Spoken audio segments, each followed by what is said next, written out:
안녕하세요. 소아청소년과 전문의 정유미입니다. 지난번에 임신 때부터 모유수유 준비를 했지만 산부인과 여건상 24시간 모자 동시를 하지 못하는 경우 차선책을 순서대로 알려드렸습니다. 오늘은 산전에는 모유수유에 대해서 별 생각이 없었지만 막상 아기를 낳고 산후조리원에서 지내다 보니까 점점 더 모유수유를 하고 싶어진 엄마들을 위해서 도움되는 방법을 순서대로 알려드리겠습니다.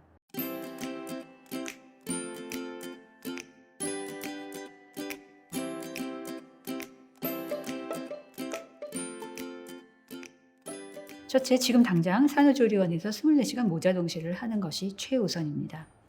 코로나 때문에 안 된다면 근거를 가져가서 말해보세요. 코로나가 돈다고 신생아실에 아기를 맡겨야 하는 게 아닙니다. 만약 엄마 스스로 24시간 모자 동실이 망설여진다면 지름길을 두고 먼 길을 돌아가겠다는 것과 마찬가지입니다. 산전에 반복해서 공부하고 미리 준비했어도 한국 상황에서는 쉽지가 않은데 지금 모유수유를 하기로 마음먹었다면 24시간 모자 동시를 하지 않고 모유수유, 더구나 완전 모유수유를 하는 것은 아주 길고도 고단한 과정이 될 것입니다. 모자 동시를 아기 낳고 2일째부터 시작하면 3일, 4일, 일주 후 아니면 집에 가서 2주째부터 시작하는 것보다 훨씬 더 쉽게 그리고 빨리 모유수유를 할 수 있습니다. 하루라도 빨리, 1시간이라도 빨리 24시간 모자 동시를 시작하세요. 둘째, 조리원 사정상 24시간 모자 동실이 불가능하다면 일찍 퇴실하고 집에 가서 오늘부터 24시간 모자 동실을 하는 것도 한 가지 방법입니다.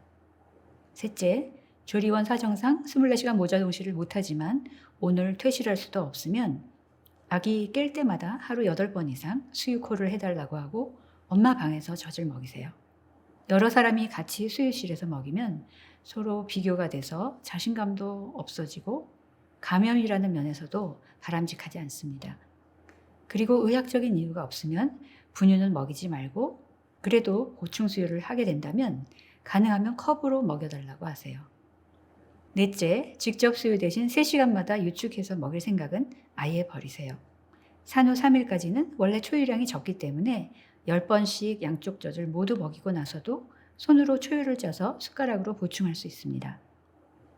유축해서 먹이다가 집에 오면 안 해도 될 일이 2~3배 늘어납니다.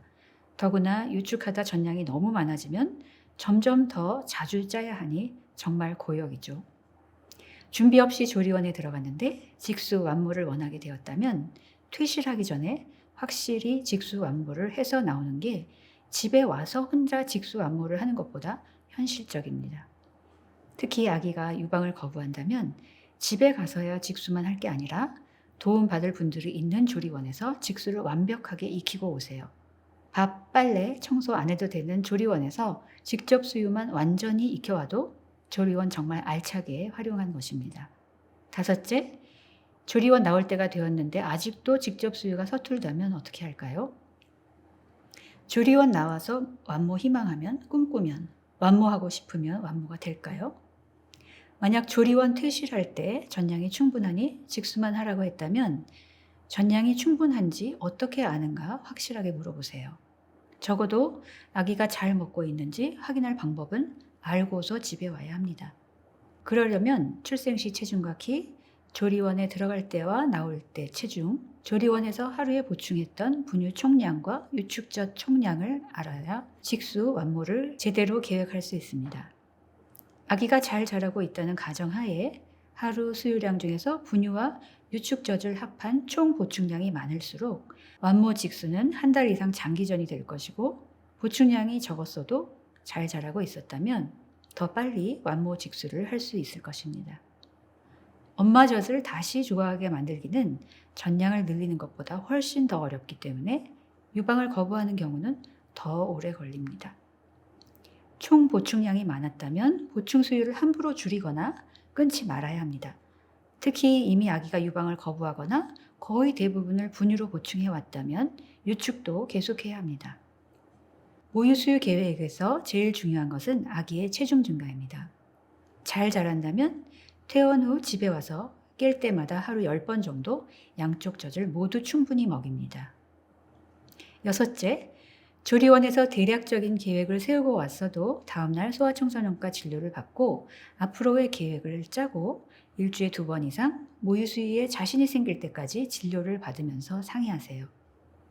B형 간염 2차 맞을 때까지 기다리지 말아야 합니다.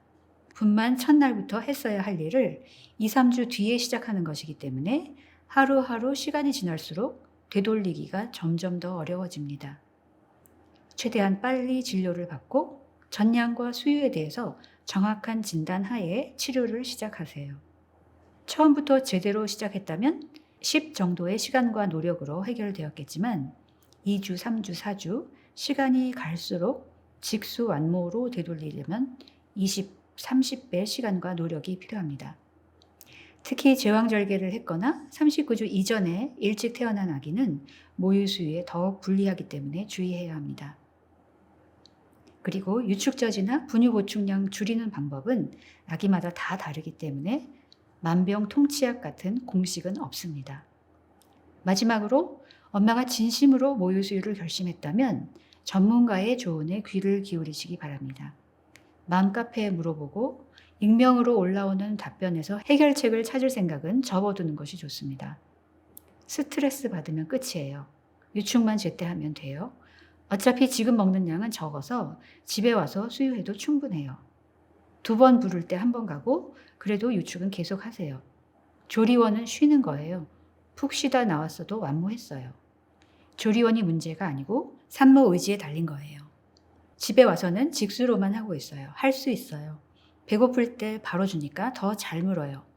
한 번도 못 물리다가 집에 와서 안 먹을라 하길래 꿋꿋이 시도하니까 물더라고요. 집에 와서 만무하려면 그냥 아기 달라고 할 때마다 계속 물리면 돼요.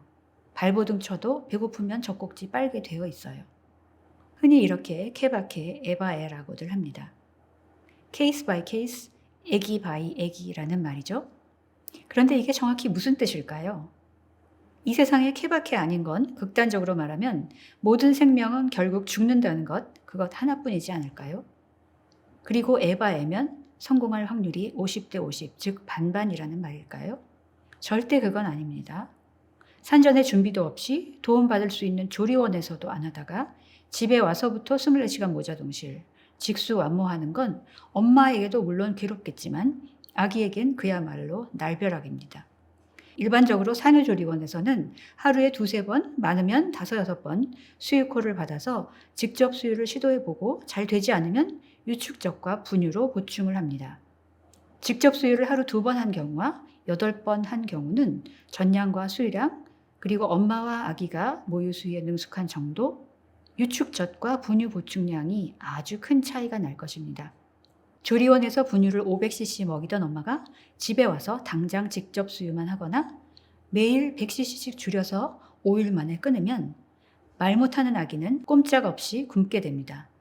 신생아에게 500cc는 어른으로 치면 하루 2끼 반 이상에 해당되는 양입니다. 엄마는 본인이 선택한 거지만 아기는 본성이나 의지와는 무관하게 외부 힘에 의해서 그렇게 된 거죠. 신생아 먹고 사는 일에 시행착오는 절대 있어서는 안 됩니다. 흔히들 자연분만은 선불제, 제왕절개는 후불제라고 합니다. 마찬가지로 모유수유는 선불제, 분유수유는 후불제라고 할 수 있습니다.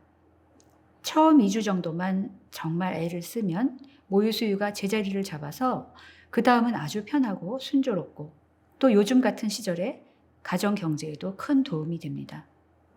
오늘 영상은 미리 모유수유 준비와 공부를 하지 못했는데 분만 후 조리원에서 새롭게 모유수유를 결심하게 된 현재와 미래 엄마들을 위한 내용이었습니다.